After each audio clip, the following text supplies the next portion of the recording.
மத்தியில் ஆட்சி மாற்றம் ஏற்படவும் மாநில அரசுகளை மதிக்கக்கூடிய அரசு மத்தியில் அமையவும் தமிழ்நாடு புதுச்சேரியில் உள்ள 40 மக்களவைத் தொகுதிகளிலும் திமுக கூட்டணி வெற்றி பெற வேண்டும் என்று முதலமைச்சர் மு க ஸ்டாலின் வலியுறுத்தியுள்ளார்.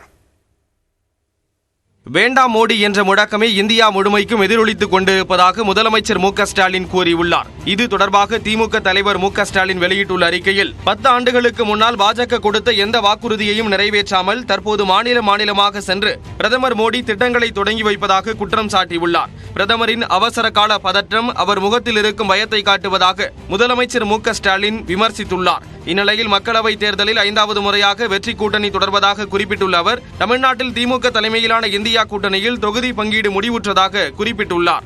இந்நிலையில் அனைத்து தொகுதிகளிலும் மு க ஸ்டாலின் தான் வேட்பாளர் என்பதை மனதில் வைத்து தொண்டர்கள் பணியாற்ற வேண்டும் என்றும் அவர் அறிவுறுத்தியுள்ளார். மாநிலங்களை மதிக்கும் மத்திய அரசு அமைக்க வேண்டுமானால் 40 தொகுதிகளிலும் திமுக கூட்டணி வென்றாக வேண்டும் என்றும் மு க ஸ்டாலின் குறிப்பிட்டுள்ளார். ஓ பன்னீர்செல்வத்துடன் தொகுதி பங்கீடு குறித்து பாஜக குழுவினர் பேச்சுவார்த்தை நடத்திய நிலையில் டிடிவி தினகரனுடனும் பேசியிருப்பதாக OPS தெரிவித்துள்ளார். அதிமுகவுடன் நீக்கப்பட்ட முன்னாள் முதலமைச்சர் ஓ பன்னீர்செல்வம் தன்னுடைய ஆதரவாளர்களுடன் இணைந்து அதிமுக தொண்டர்கள் உரிமை மீட்பு குழு என்கிற அமைப்பை நடத்தி வருகிறார். வரக்கூடிய மக்களவைத் தேர்தலில் பாஜக கூட்டணியில் தங்கள் அமைப்பு சார்பில் போட்டியிடுவோம் என்று ஏற்கனவே அறிவித்திருந்தார். தங்கள் அமைப்பில் விருப்ப மனு அளித்தவர்களிடம் சென்னையில் உள்ள நட்சத்திர விடுதியில் நேற்று OPS நேர்காணல் நடத்தினார். இதையடுத்து அங்கு சென்ற பாஜக குழுவினர் ஓ பன்னீர்செல்வத்துடன் கூட்டணி பேச்சுவார்த்தை நடத்தினார். இதில் ஓ பன்னீர்செல்வம், வைத்திலிங்கம், மனோஜ் பாண்டியன், JCD பிரபாகர், கூப்பா கிருஷ்ணன் மற்றும் புகழேந்தி ஆகியோர் கலந்து கொண்டனர். பாஜக தரப்பில் மத்திய அமைச்சர்கள் கிஷன் ரெட்டி, VK சிங், L முருகன், மேலிட பொறுப்பாளர் அரவிந்த் மேனன், பாஜக மாநில தலைவர் அண்ணாமலை உள்ளிட்டோர் கலந்து கொண்டனர். 1 மணி நேரம் நடைபெற்ற பேச்சுவார்த்தைக்கு பிறகு செய்தியாளர் பேசிய ஓ பன்னீர்செல்வம் தங்கள் தரப்பில் எந்தெந்த தொகுதிகளில் போட்டியிட விரும்புகிறோம் என்பதை பாஜக குழுவினரிடம் தெரிவித்திருப்பதாக கூறியுள்ளார். பேச்சுவார்த்தை சுமூகமாக நடைபெற்றது. அனைத்து விவரங்களையும் நாங்கள் தெளிவாக சொன்னோம். கூட்டணியில் எங்கள் சார்பாக தேர்தல் களத்தில் நிறுத்தப்படுகின்ற தொகுதிகள் என்னென்ன என்பதை அவரிடம் சொல்லியிருக்கிறோம். மற்ற கூட்டணியில் இருக்கின்ற மற்ற கட்சிகளோடு கலந்து பேசி தெரிவிப்பதாக அவர்கள் உறுதியாக சொல்லியிருக்கிறார்.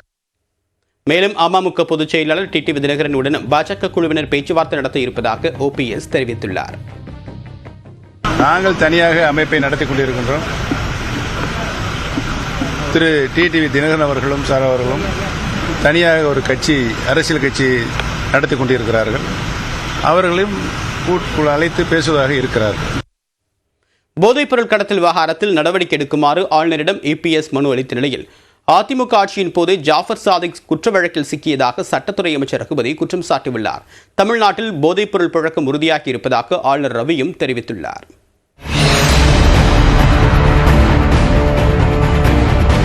தமிழ்நாட்டில் போதைப்பொருள் விவகாரம் அதிர்வலைகளை ஏற்படுத்தி வரும் நிலையில் அதிமுக பொதுச் செயலாளர் எடப்பாடி பழனிசாமி ஆளுநர் ரவியிடம் அறிக்கை சமர்ப்பித்தார். அதில் சர்வதேச போதை கடத்தல் நபரான ஜாஃபர் சாதிக் மற்றும் திமுக இடையிலான தொடர்பு குறித்து வெளிப்படைத்தன்மையுடன் விசாரணை நடத்தி அறிக்கை கோருமாறு வலியுறுத்தியுள்ளார். போதைப் பொருள் கடத்தலுக்கும் ஆளும் அரசுக்கும் தொடர்பு இருப்பதால் நிர்வாகம் செயலிழந்து விட்டதாக குடியரசுத் தலைவரிடம் முறையிடுமாறு அவர் கோரியுள்ளார். பின்னர் பேட்டியளித்த அவர் போதைப் பொருட்கள் கடத்தல் விவகாரத்தால் திமுகவினர் நடுங்கி போயிருப்பதாக விமர்சித்தார்.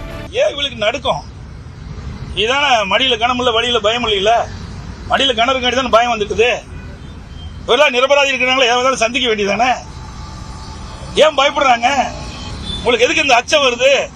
எதுக்கு இவ்வளவு பதற்றம் வருது? நீங்க தான் ஈடுபடுவீங்களா? ஆக ஒரு குற்றவாளியை கண்டுபிடிச்சிருக்காங்க.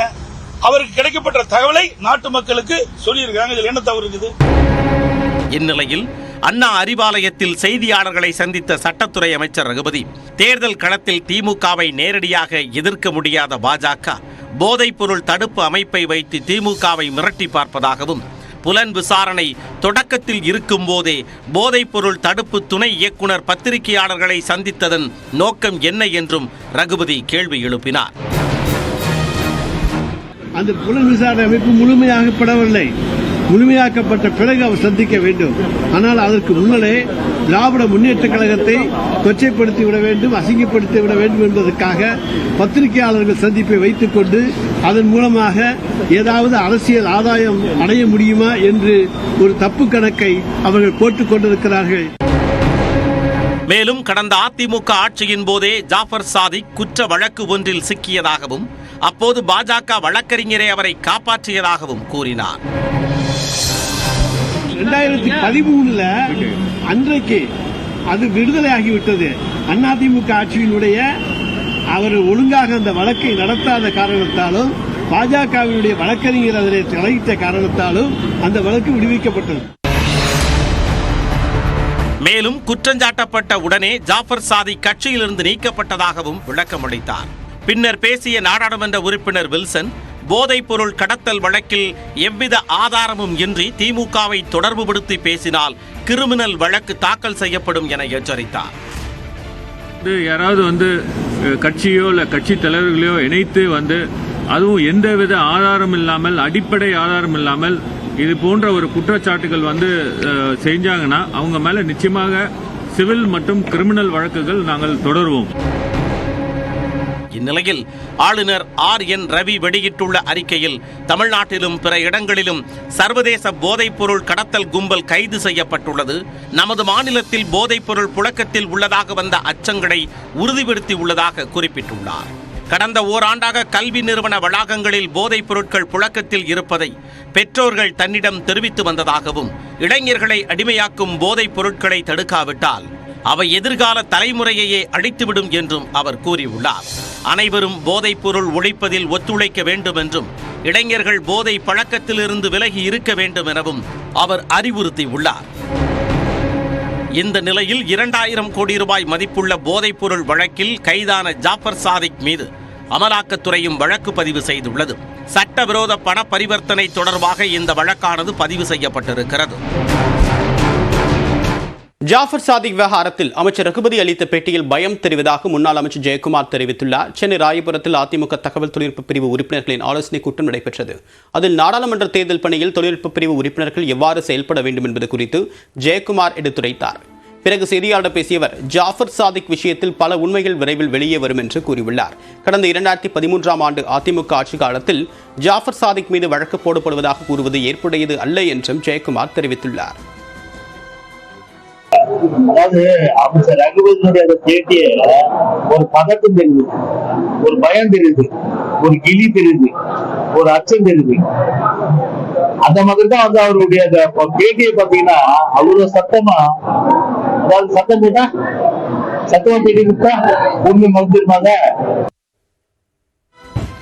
ஊழலை ஒழிப்போம் என்று கூறிவிட்டு நடிகர் கமல்ஹாசன் திமுகவுடன் இணைந்து விட்டதாக ஜெயக்குமார் விமர்சித்தார்.